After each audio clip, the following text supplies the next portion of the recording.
शुद्ध रखनी चाहिए,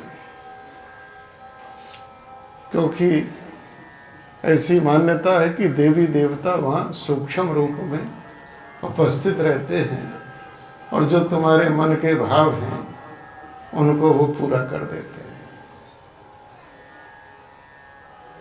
अगर कोई बैठकर ये भाव कर रही है कि अरे बहू बड़ी चुड़ैल आई है, अब पता लगा उसी समय देवता ने तथास्तु कह दिया,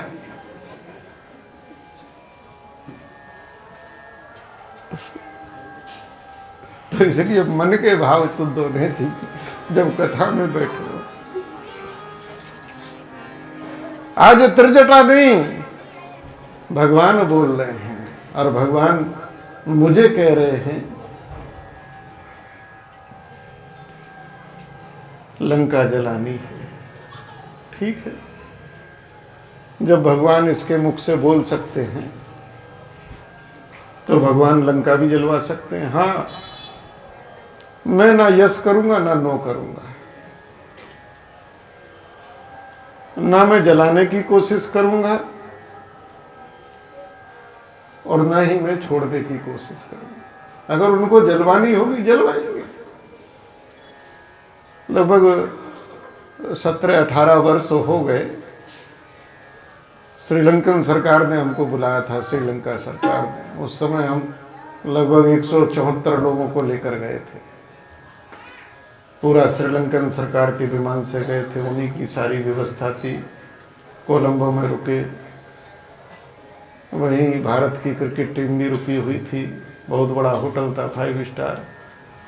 वहाँ से फिर वो हमको कैंडी होते हुए अशोक वाटिका तक ले गए।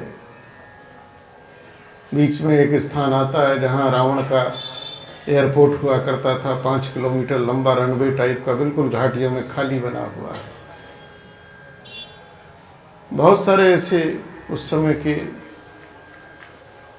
तो होटल में हमारे स्वागत में श्रीलंका सरकार ने, वहाँ के जो सांस्कृतिक विभाग था उसने कार्यक्रम रखा हुआ था। रात में बहुत बड़ा कार्यक्रम था। वहाँ के संस्कृति सचिव और मिनिस्टर सब आए हुए थे। उन्होंने बड़ी अच्छी बात बोली। जब हमारा परिचय दिया तो कहा ये उस देश से आए हैं जहाँ से कभी एक बंदर आया था और हमारी लंका को जलाकर चला गया।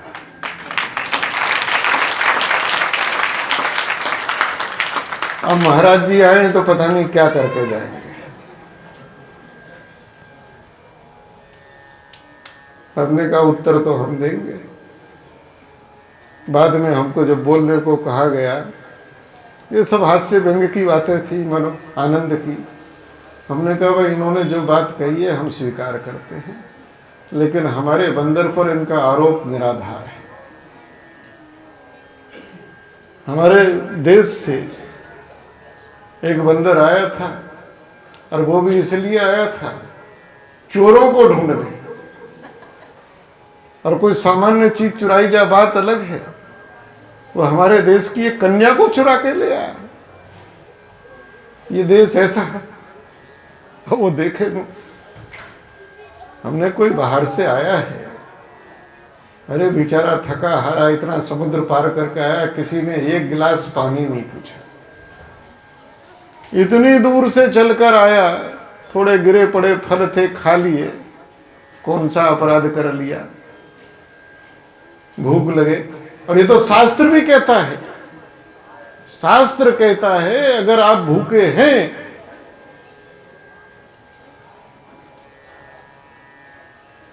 यूरोप का तो कोई एक देश है, उसमें किसी ने ब्रेड चुरा कर खाई, कुछ लोगों ने पकड़ लिया, उस पर मुकदमा चला।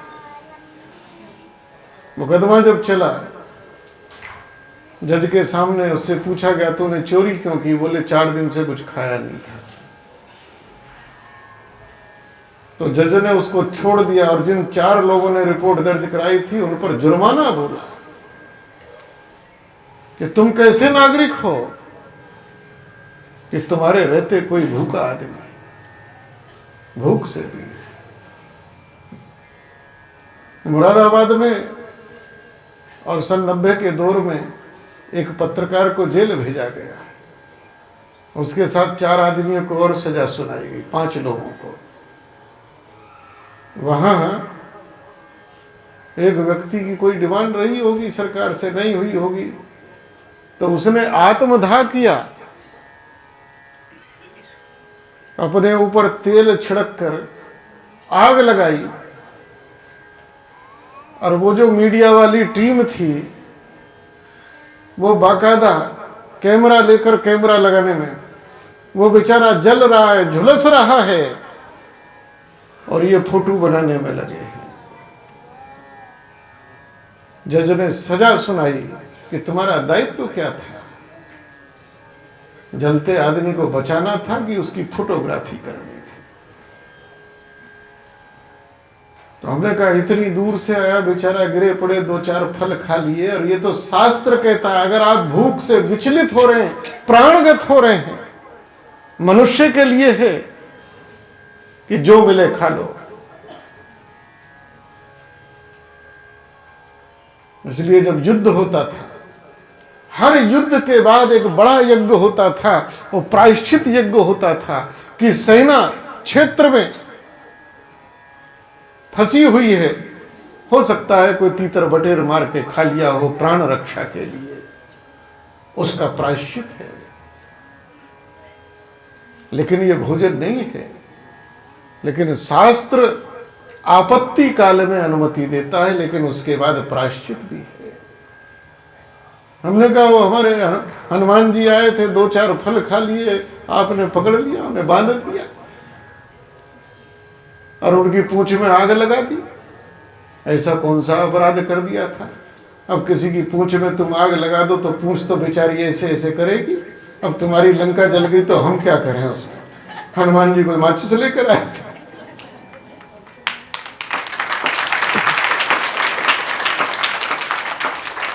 हनुमान जी ने संकल्प लिया कि अगर इसके मुख से आज भगवान बोल रहे हैं और भगवान को लंका जलवानी है, ठीक है, वही जलवाएगा, मैं कुछ नहीं करूंगा।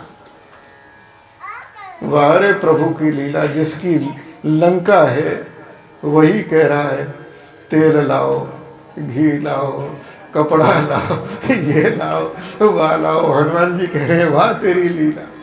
अरे जिसकी लंका, उसी से जलवाए दे रहे, उसी से। तो हनुमान जी बोले जब जलानी है तो ठीक सी जला दो। तो हनुमान जी ने पूंछ बढ़ानी शुरू करी है। बाढ़ी पूंछ कीन कपी क्या क्या खेला। हनुमान जी को भी बोले जब भगवान ही खेल खेल रहा है, जिसकी लंका उसी से जला रहा है, तो हम भी खेलते हैं। पूंछ बढ़ानी शुरू कर दी। और गोस्वामी जी ने एक जगह फुल स्टॉप लगा दिया, फुल स्टॉप। बोले रहा न नगर बसन घृत। बढ़ाते गए, बोले अभी तो और है, और लाओ। तो कालीन भी और पर्दे भी और रजाई भी और गद्दे भी, पेट्रोल पंप भी और घी भी और तेल भी। अंत में स्थिति आ गई, आकर कहा महाराज रहा न नगर बसन घृत। अब तो शरीर पर जो है अलमारियों से निकल कर जितने भी साड़ी थे, सूट थे, सब लपट गए। न तेल बचा न कपड़ा बचा। तो हनुमान जी ने पूंछ रोक दी। चाहते तो बढ़ा देते, लेकिन रोक दी। बोले तो राक्षस है, इनका क्या भरोसा है, तो अपने शरीर के कपड़े उतार के दिगंबर हो जाएंगे, सब नागा हो जाएंगे। और इनका क्या भरोसा अशोक वाटिका पहुंच जाए। बोले पहले वहीं उतारो। इसलिए श्री हनुमान जी महाराज ने पूंछ रोक दी।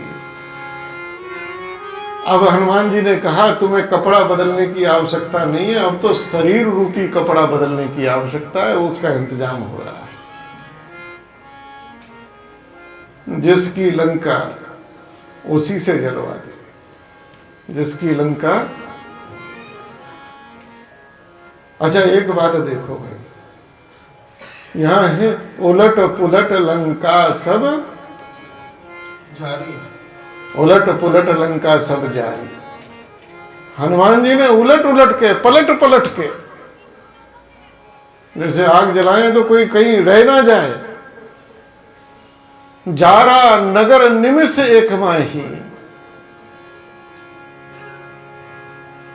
उलट पुलट के कहीं कोना वोना बच ना जाए, कुछ ना बच जाए, सब खाक कर दिया। सारी लंका जल गई। जारा नगर निमिष एक माही, और एक विभीषण पूरी लंका जल गई पर एक घर बच गया। किसका बचा? रावण ने लंका में पूछ यज्ञ किया, जैसे यहां सतचंडी यज्ञ होता है। अभी सभामणि होती है, आज भी सभामणि है मेरठ से, श्री कृष्ण अवतार शर्मा जी की, हमारे बड़े भाई भी हैं। भंडारा है तो कई बार क्या होता है, भंडारे में जिनका सहयोग आता है और भाई किसी कारण नहीं आ पाते, तो आयोजक उनके घर प्रसाद भेजते हैं कि भाई उनके यहां से घी का टीन आया था, चावल आया था, आटा आया था, भेजा जाता है। तो प्रसाद किस किस के यहां जाता है? जिसके यहां से भंडारे में कुछ, यज्ञ में कुछ। लंका में हर घर से घी आया, कपड़े आए, तेल आए। केवल एक महाकंजूस आदमी ऐसा था, विभीषण, जिसके घर से कुछ भी इस पूछ यज्ञ में। इसलिए यज्ञ का प्रसाद उसके घर कैसे पहुंचे भाई?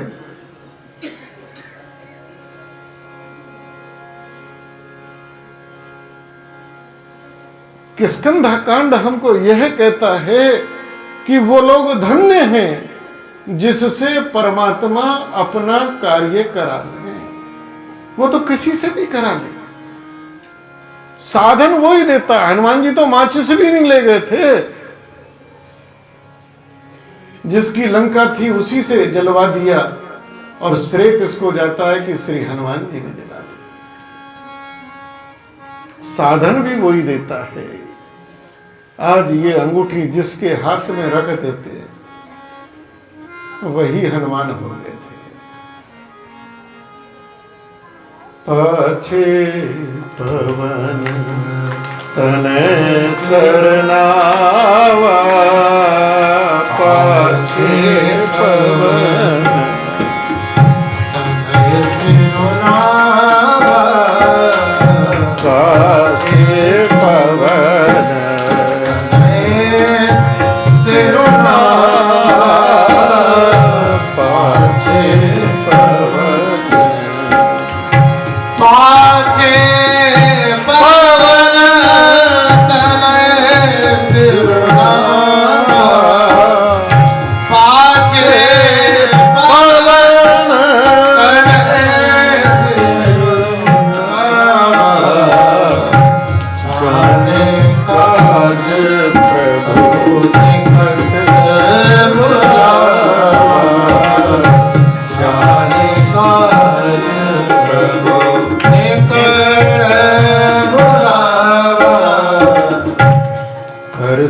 शीस सरोरूपानी, कर मुद्रिका दीन जनदान। बहु प्रकार सीत ही समझावहु, कही बल विरह बीर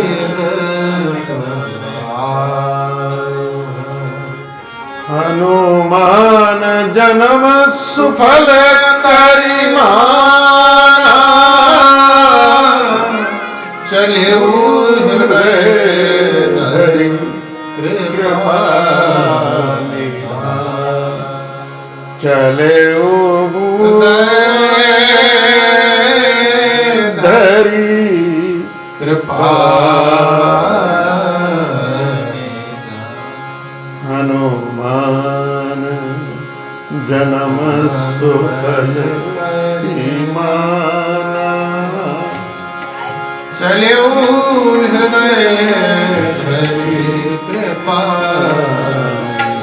हनुमत जन्म सुफल करिमाना, हनुमत जन्म सुफल करिमाना, हनुमत जन्म सुफल करिमाना, हनुमत जन्म सुफल करिमाना।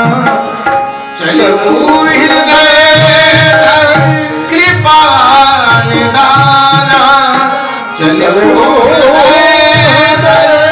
कृपा निदाना, हनुमत जन्म सुफल करिमाना, हनुमत जन्म सुफल करिमाना, हनुमत जन्म सुफल।